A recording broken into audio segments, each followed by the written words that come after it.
Welcome back, dear viewers, and you are still watching The Breakfast Show. And in this segment of our program, we will talk about Egypt Vision 2030, which is an essential station in the comprehensive development process in Egypt that links the present with the future and is inspired by the achievements of the ancient Egyptian civilization. The 2030 vision aims to build a clear development process for an advanced and prosperous nation in which economic and social justice prevails. It is also to revitalize Egypt's historical role in regional leadership. This strategy represents a roadmap that aims to maximize the benefit from the components of developments. And also, as we all know, that the new government will take the oath at the presidential headquarters in Heliopolis on Wednesday with the aim of completing Egypt's Vision 2030. And to shed more light on this vision, we are joined over the phone by Mr. Abdel Latif Wahba, Ministerial Council journalist. Good morning, sir. Good morning.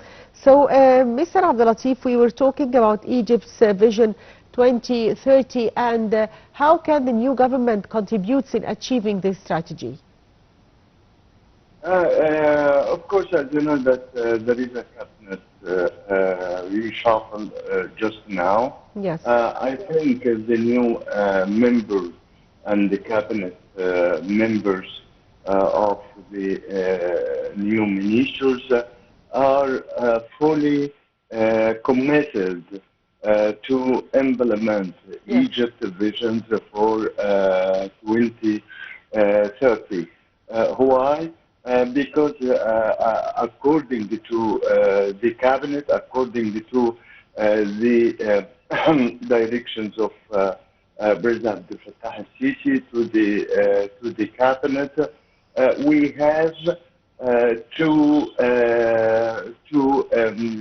implement many or to continue in economic reform program. This is, of course, to facilitate all the procedures of foreign direct investment in Egypt. And at the same time, as you know, that Egypt adopted and approved the state ownership certificate. As you know, that this is, of course, a very important point, as it will give or it gave already the private sectors a chance to participate on all economic sectors, from transportation, the industry, electricity, infrastructures, health, education, all the sectors in Egypt. This is the core element to implement the new vision, Egypt 2030. This is on one hand. On the other hand, as you know, that the cabinet with the economic ministerial group adopted also the golden license, for example, to the businessman, to foreign direct investment, and this is, of course, will open at the same time the door for the foreign direct investment to inflow to Egypt without any bureaucratic procedures that happened during the past decades. On the other hand, as you know, that Egypt paid also attention for services and also another sectors, especially agriculture, for example, and also commodities, supply and the commodities and so on. This is to secure the Egyptian needs of basic commodities. In the field of agriculture, for example, as you know that the Minister of Agriculture reclaimed a huge areas in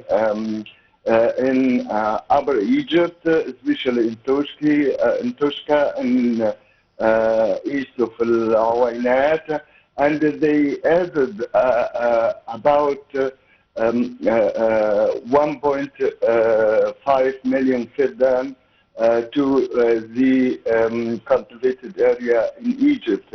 This is to secure the main basic commodities for the Egyptians during the coming period. In energy, for example, at the same time, as you know that Egypt got many pledges from the EU countries to establish green power energy here in Egypt. And you remember during the beginning of this week, Egypt, the EU promised to spend about or over 60 billion euros in this sectors. This is, of course, I think, to exchange to the clean energy, and at the same time will help Egypt and its budget from the burdens to alleviate the burdens of importing the traditional fuels like heavy fuels and oil products and so on. I think that when you declared the new visions, for example, 2030, this vision comes in accordance with the international standard. And as you know that all the countries are in a competition for attracting the foreign direct investment. How? They said that they have a law for lasting for 20 or 30 years, for example, for investment. Here in Egypt, we put our visions for a short run. This is in 2030, and also for a longer term. Also after 2030. This is the main or the core element of the Egyptian visions for 2030. Yes, Mr. Abdel Latif, also, if we talk about the important files that are expected to top the agenda of the new government, can you elaborate on this? Yeah, of course. As you know that you noticed there is a change in economic ministerial group or ministries. This is means that Egypt insisted on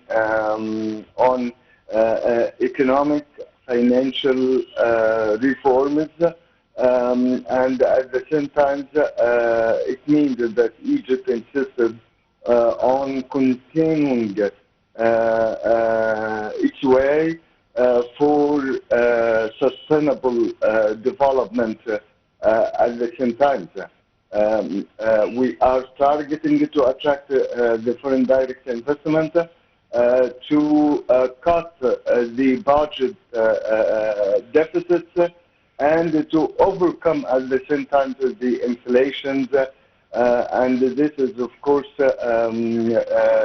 in cooperation or coordination with the Central Bank of Egypt. and as you know that the new recommended or minister's project is one of the experts not only in Egypt but in world, as he worked before in the World Bank and the international institutions, so he can tackle with all the economic issues and the problems here in Egypt that faces the Egyptian economy. This is important point. And at the same time, as you know, that we merged industry and the transportation in one ministry, and at the same time, there is a way to nominate two prime minister's deputies in coming periods. This is, of course, to follow and to implement all the resolutions and the decrees, not only in economic sectors, but also on all other different sectors here in Egypt. Yes, I'd like to thank you, Mr. Abdel Latif Wahba, Ministerial Council journalist. Thank you for being with us today. And by that, viewers, we come to the end of today's edition of The Breakfast Show. Thank you for watching.